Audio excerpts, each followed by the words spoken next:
Hi there, back again. Just picked out another small tool now.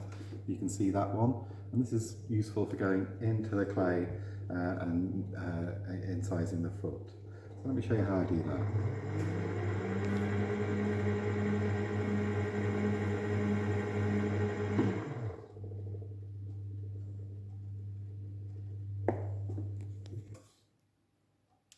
And really this clay is still a little bit too wet to be doing this.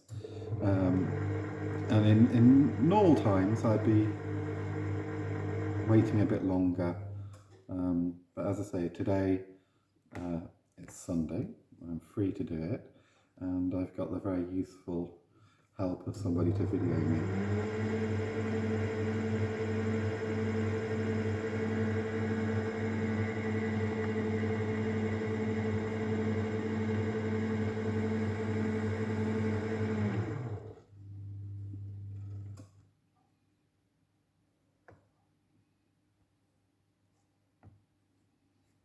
Okay, I've only gone in a small way into the clay, and as I say, it's wet, it's a bit messy, but I can start to feel in here already that I've reached the base of the pot, though it's moving fairly easily. So what I need to do now is just trim that up a bit more, smooth it out a bit.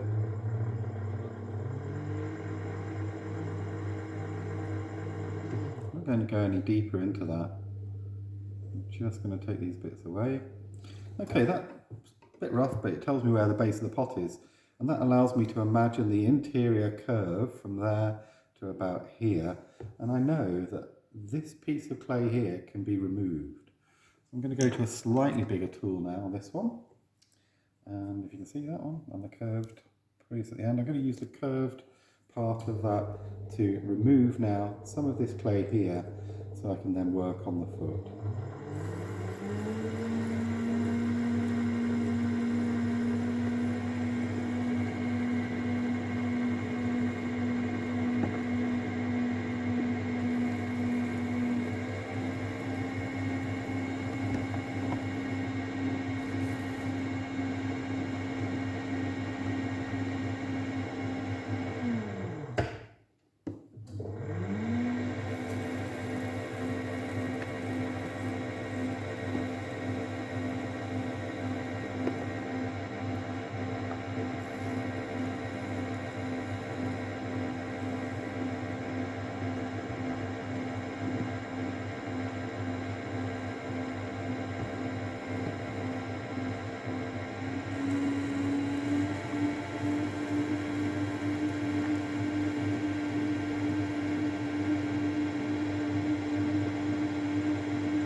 What I've done there is just reduce this piece here, and I've left myself quite a thick base here. What I can do, while now the clay is so moist, I can actually dry throw that foot, and I can make either a taller foot or one that flares out to give the bowl more stability. And so let me just try that and see how that works, okay? I'm not really going to use any water. Just use my fingers to compress the clay.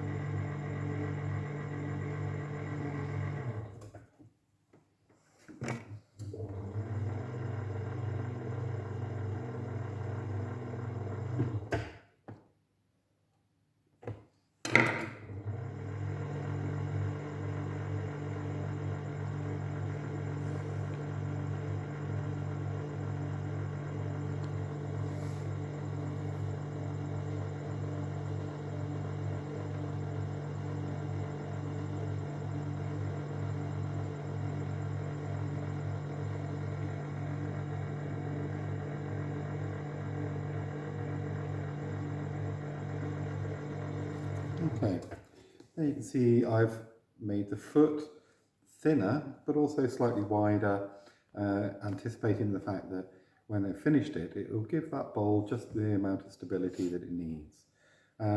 Usually what I do now is probably get the hot gun out and dry this off a bit before I trim it much more.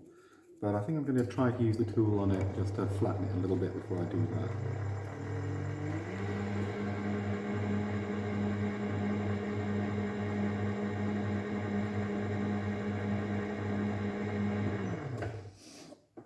Okay, it's almost finished. What I'd like to do a little bit more of is just cleaning up this. And I'm going to use my, unfortunately, my mum's old butter knife. I hope she doesn't mind me having it, but here.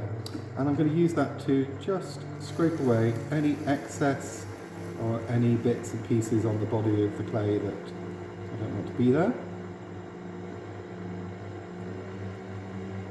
And I can use this curve of the butter knife in that direction as well.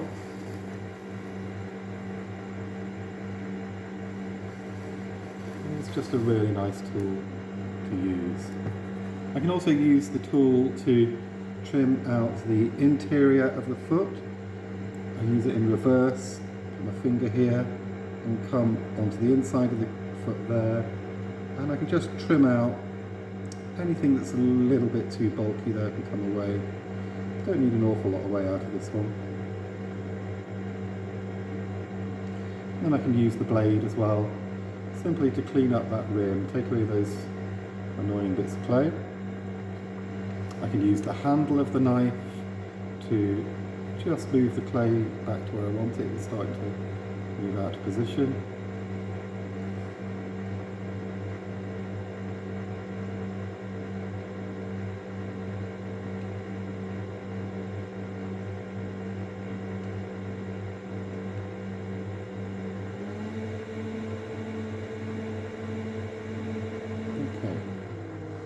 And I think I might just take a little bit more out of the inside as well. That'll do. Really, the more clay you can take out, the better in a way, because the pot will be lighter and a little bit easier to handle, I suppose. One thing I do now at the very end of this bit of the process is just smooth it with my fingers or a chamois, which I've left in my cabinet over there, so I'm not going to use it. And what I'm going to do in a moment is hit it with the heat gun to dry it out a bit, and then I'm going to just finish it. So we'll stop where we are at the moment, and then I'll come back to you in a moment.